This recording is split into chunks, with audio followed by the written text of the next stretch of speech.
Merci na bakongomani nyonso partout dans le monde esika bozali ndeko na bino yeyo aye lisusu apesi bino bambote ebele Christian Kapia en direct à Finlande.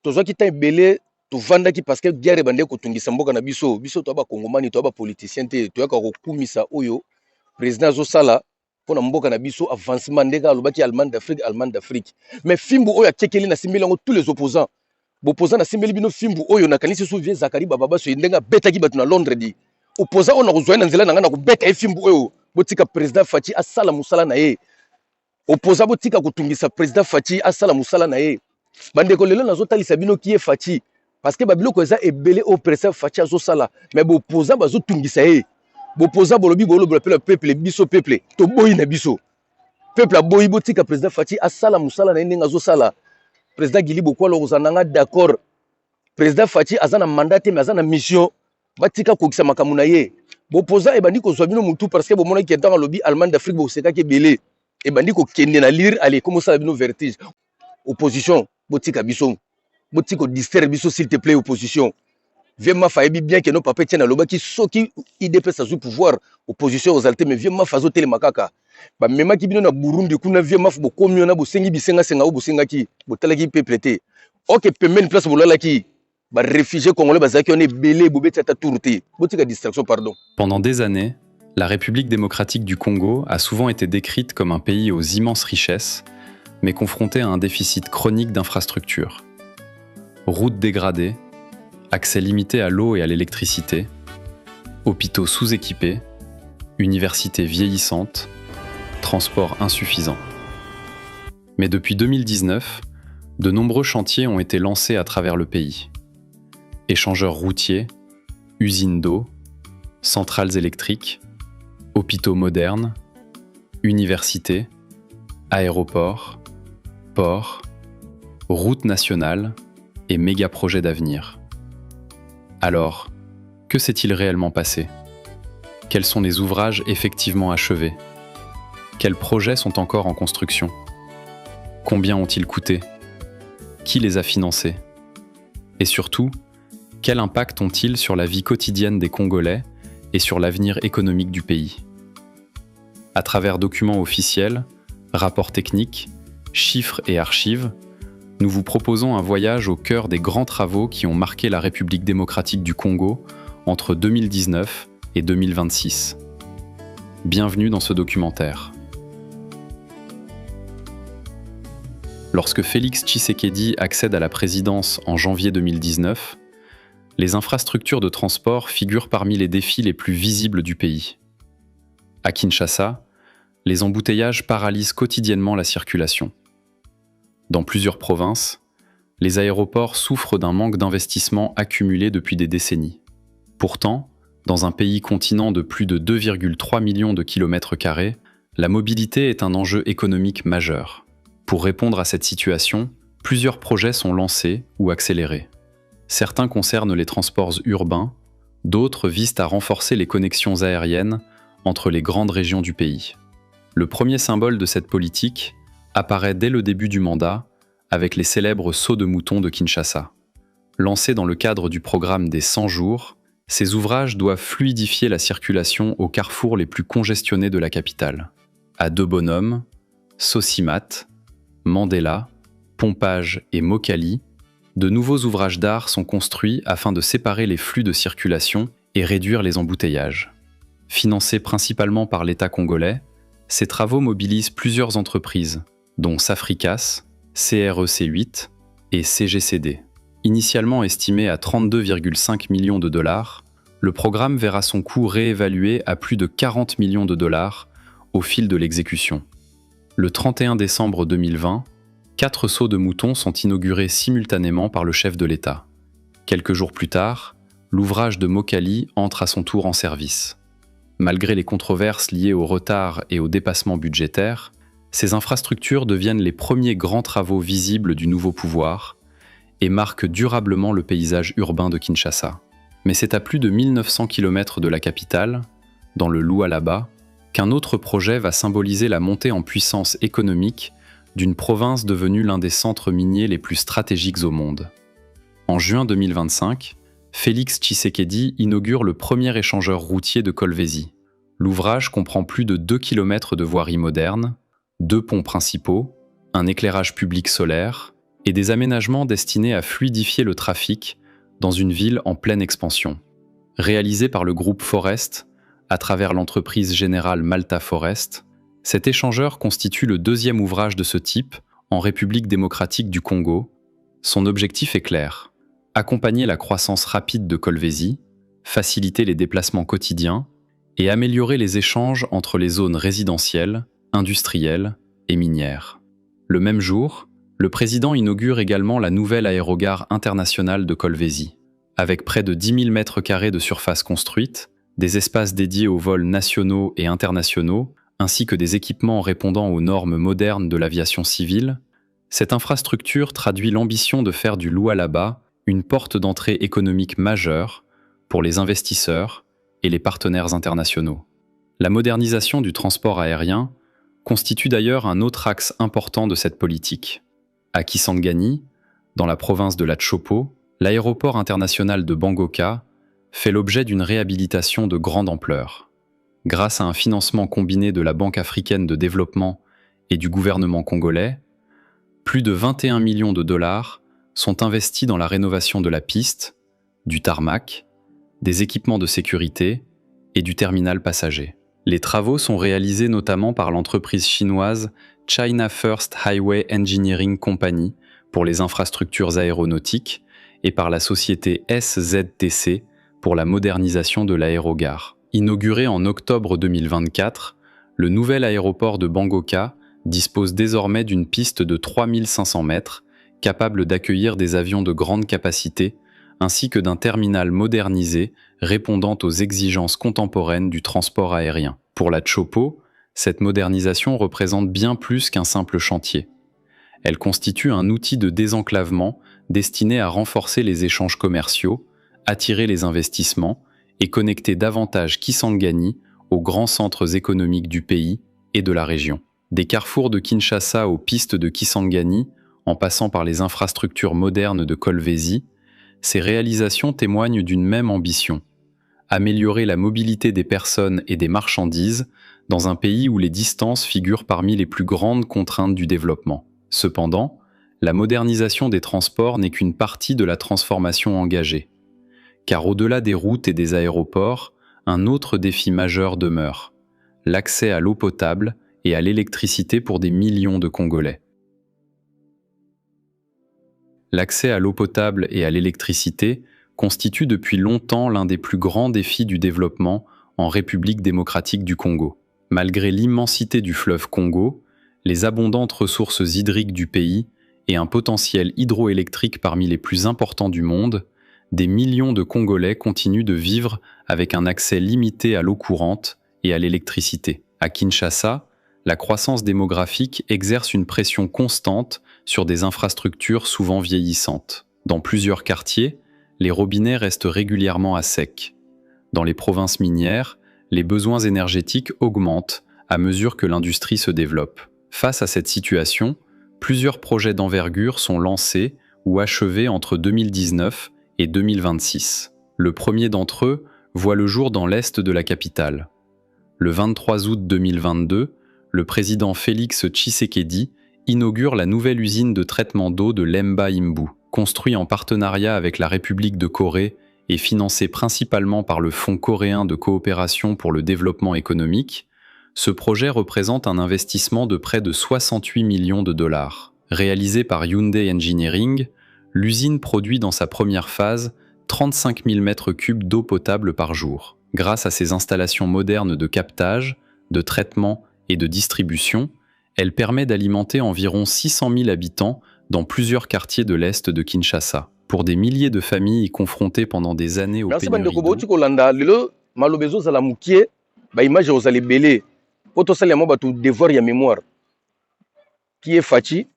histoire faci na mboka na ye eza ebele ba image eza ebele mais lelo to banda bongo deuxième émission zo po eza saison 2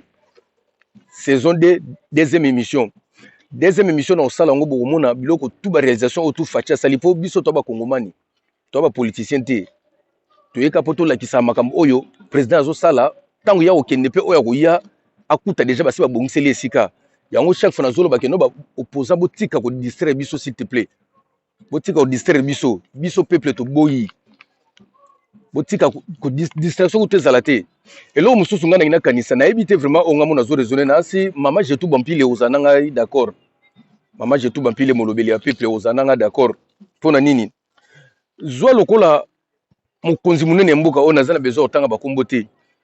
Président Fati apesi yo ba poste ebele yo moko tozo kamozo komisa lobino na mona mutu ya boyete apesi yo ya liboso deuxième troisième ayepesa quatrième atuni yo kutu cinquième ezalaka yesali yo somo e papa te ezalaka te pona nini confiance oza pe muluba kutu te mais apesi yo yango parce que mutu abongo yango na eloko chaque fois na loba na pasteur Gili ezalaka ndeki ndoki babiloko ezalaka ndoki donc toloba bamfutaka bato baoyeba te ndeko kanisa nanu oza pembeni ya président bayebi biso na lito et puis bato bayebi biso baza bapaya ke soko bomi président biso topeso 1 million mais poste oyo atie yo okozanga 1 million te na ba poste déjà batiaki yo déjà yo moko to oyebi ndenge okoki kobimisa 3 millions yo moko kaka oyebi et puis soko oza na mpiaka oyebi si président aza na yango na mona yango ezalaka kindoki bandeko bokompona te ono bakangi mutu angaka boma président eza kindoki baluki ye po normalement ekosalema kutu te eloni ba elo nini o bango et puis mbongo ngo bayiba ngo pona biso moko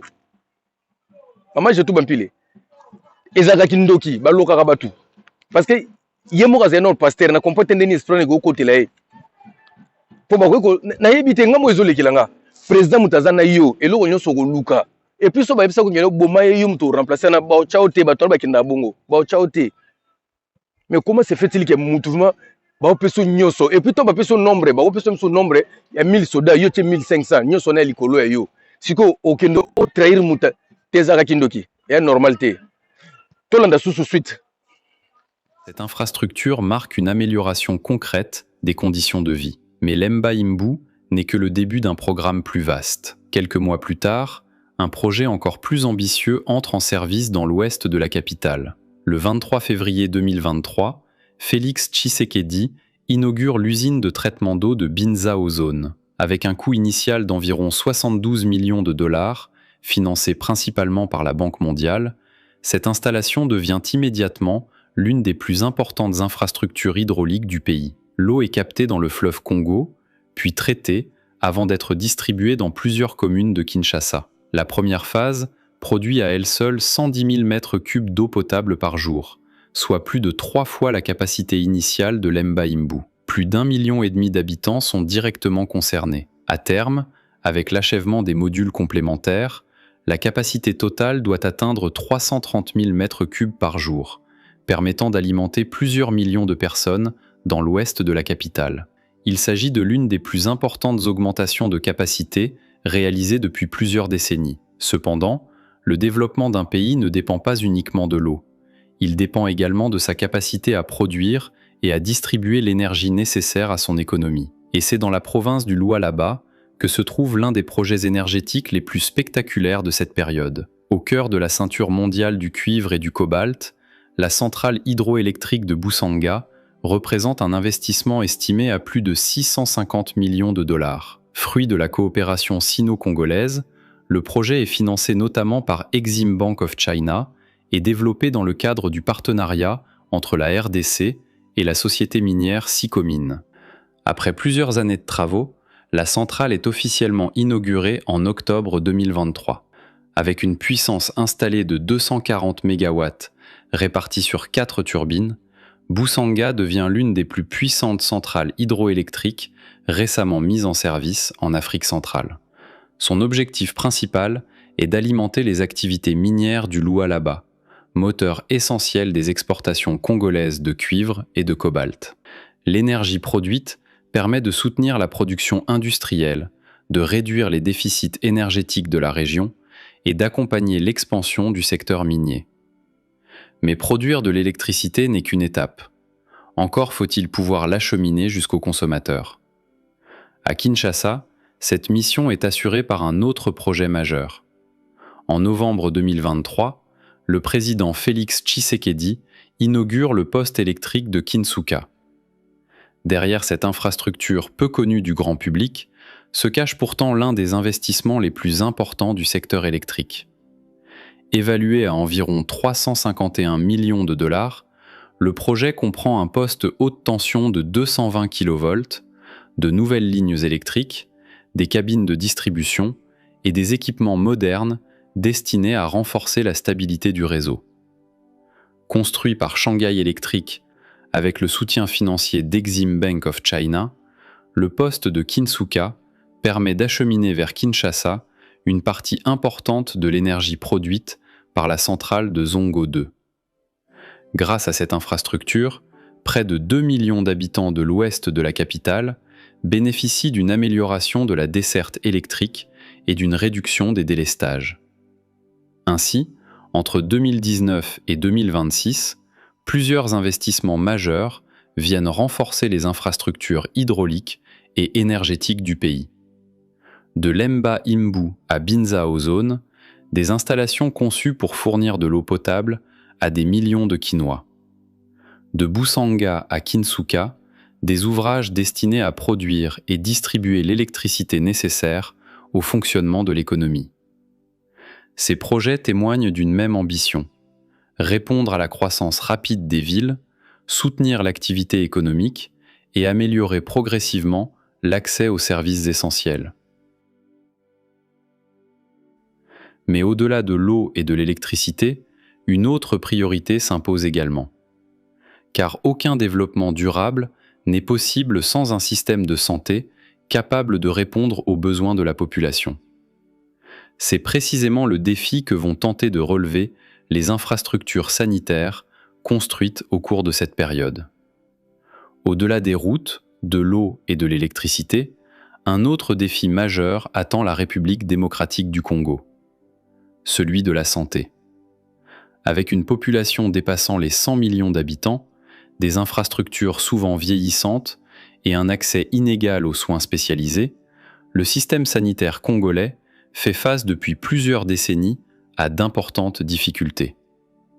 Dans de nombreuses provinces, les patients doivent parcourir des centaines de kilomètres pour consulter un spécialiste. Chaque année, des milliers de Congolais sont évacués à l'étranger pour des traitements indisponibles dans le pays. Face à cette situation, plusieurs projets hospitaliers sont lancés ou achevés entre 2019 et 2026. Le premier symbole de cette modernisation apparaît au cœur même de la capitale.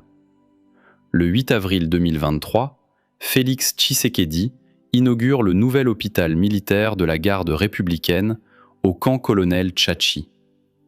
Entièrement modernisé grâce à un financement du gouvernement congolais à travers le Bureau central de coordination, le complexe représente un investissement d'environ 6,5 millions de dollars.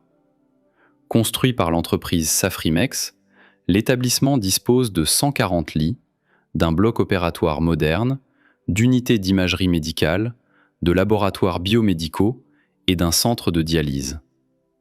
Initialement destiné aux militaires de la garde républicaine et à leurs familles, l'hôpital est également ouvert aux populations civiles des quartiers environnants.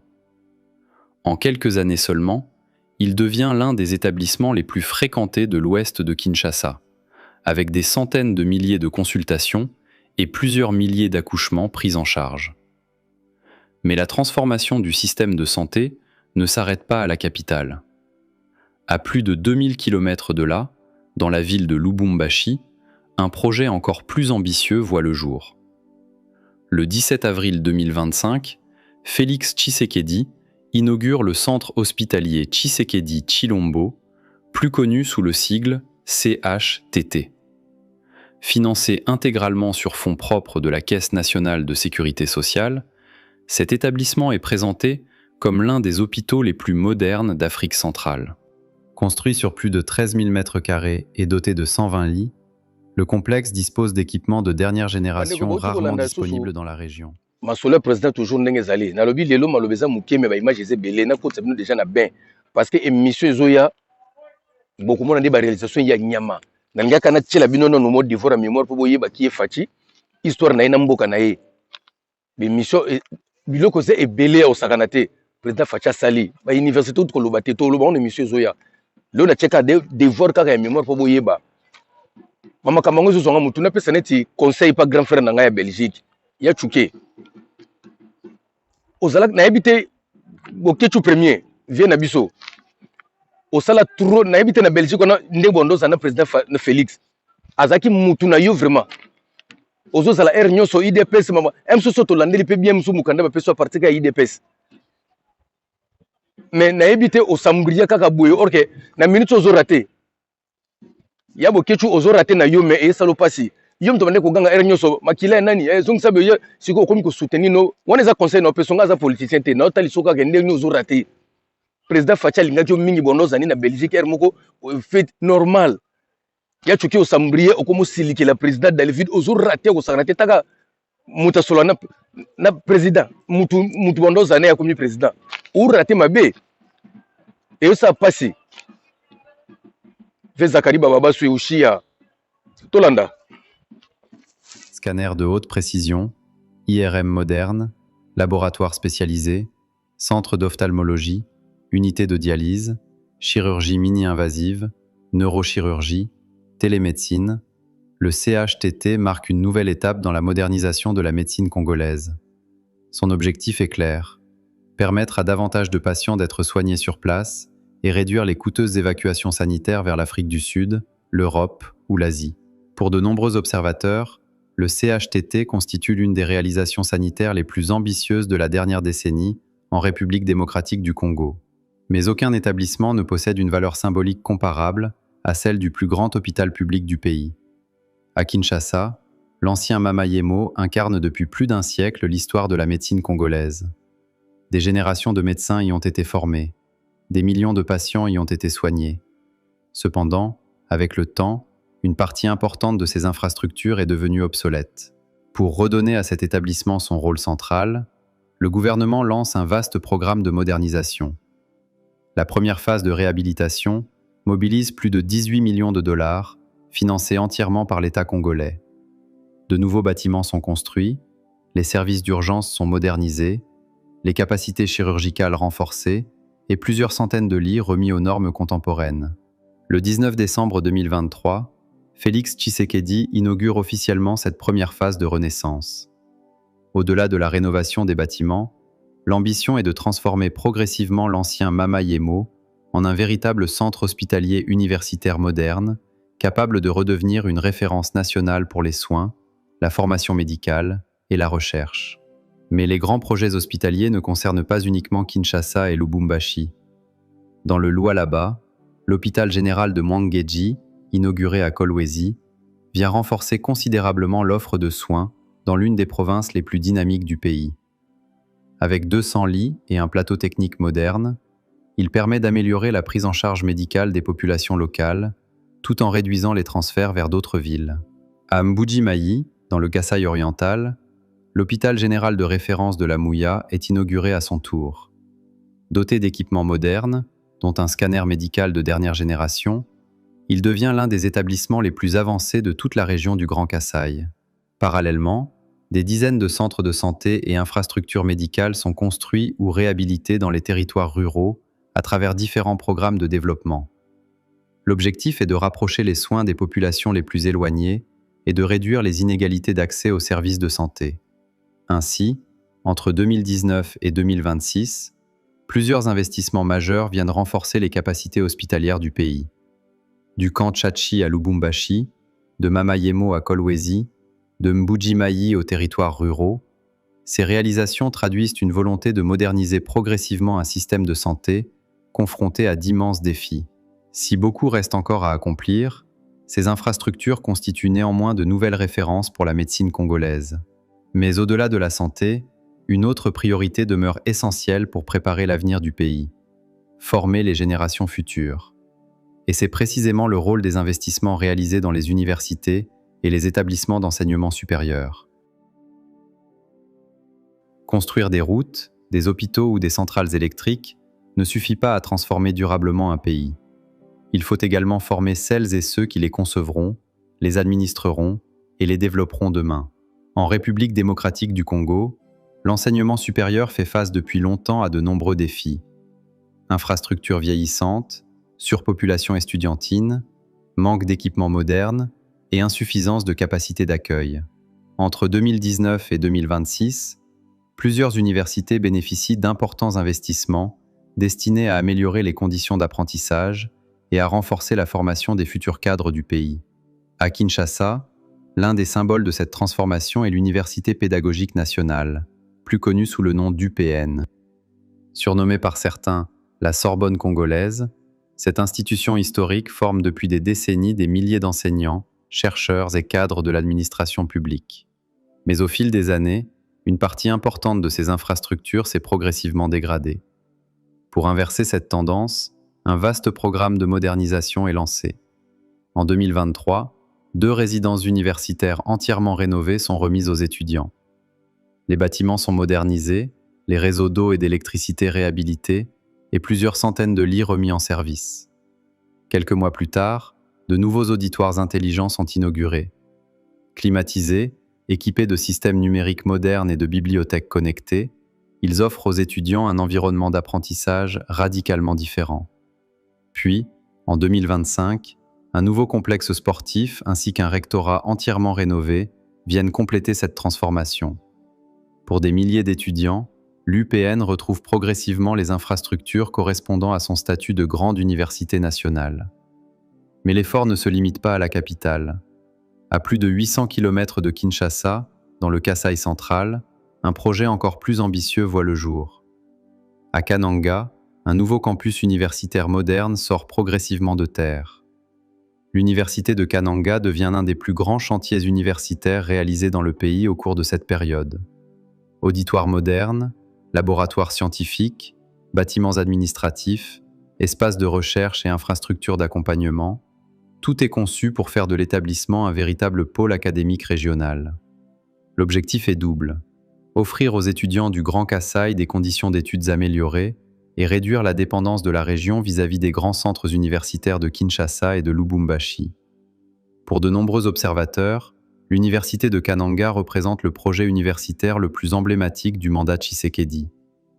Dans la province voisine du Kasaï oriental, un autre chantier majeur transforme le paysage de l'enseignement supérieur. À Mbuji-Mayi, l'université officielle de Mbuji-Mayi bénéficie à son tour d'un nouveau campus moderne. Les nouveaux bâtiments comprennent des amphithéâtres, des salles informatiques, des laboratoires, une bibliothèque et plusieurs infrastructures destinées à améliorer les conditions de formation. Pour une institution qui a longtemps fonctionné avec des moyens limités, ce changement marque une étape importante dans son développement. Plus à l'est, dans la province de l'Ituri, l'université de Bunia bénéficie également de nouvelles infrastructures académiques. De nouveaux bâtiments d'enseignement et espaces administratifs viennent renforcer les capacités d'accueil de l'établissement. Ces réalisations illustrent une orientation nouvelle: développer l'enseignement supérieur dans les provinces afin de rapprocher les universités des étudiants et de soutenir l'émergence de pôles régionaux de formation. Car derrière chaque amphithéâtre construit, chaque laboratoire inauguré et chaque bibliothèque modernisée, se dessine un objectif plus vaste: former les ingénieurs qui construiront les routes de demain, former les médecins qui soigneront les générations futures, former les enseignants qui transmettront le savoir à travers tout le pays. Ainsi, entre 2019 et 2026, la modernisation des universités devient l'un des volets de la stratégie de développement du capital humain en République démocratique du Congo. Des campus rénovés de Kinshasa aux nouveaux pôles universitaires du Kasaï et de l'Est du pays, ces investissements témoignent d'une volonté de préparer l'avenir en investissant dans la jeunesse. Kinshasa engage un vaste programme de modernisation de ses infrastructures sportives et culturelles. Le stade des Martyrs est réhabilité. De nouveaux gymnases sont construits. Le stade Tata Raphaël bénéficie également d'importants travaux de rénovation. À l'université de Kinshasa, plusieurs résidences universitaires sont transformées afin d'accueillir les délégations étrangères. Pendant plusieurs semaines, la capitale congolaise devient le centre du monde francophone. Merci bandeko na ngai nakanisi tokomi na suka nalingaki nalakisa bino kaka qui est faci et puis nini faci azosala mboka na ye makambo eza ebele oyo faci asali tokolakisa wana émission ezoya bomona lelo ezali kaka devoir ya mémoire quoi mpo tolakisa na bakongomani nyonso na baoyo baza mitema mabe omoni motu alingaka faci te azali kaka motema mabe parce que babiloko nyonso faci azosala tozalaki yango temps ebele moto asali te soki asali kaka ezalaki na projet na biso bosalaki te botika biso distraction bosana te igeti nganga mwasa pembe balobi papa alobi suka kaka na balcon papa kapi alobi suka kaka na balcon di yo kotambolaka pamba te mwasa pembe di igeti nganga honorable Topin Kabongo ya yo yango wana bambote ebele ale mamba mokonzi ya mwana moke tokomi mbala nsima na bimi na droite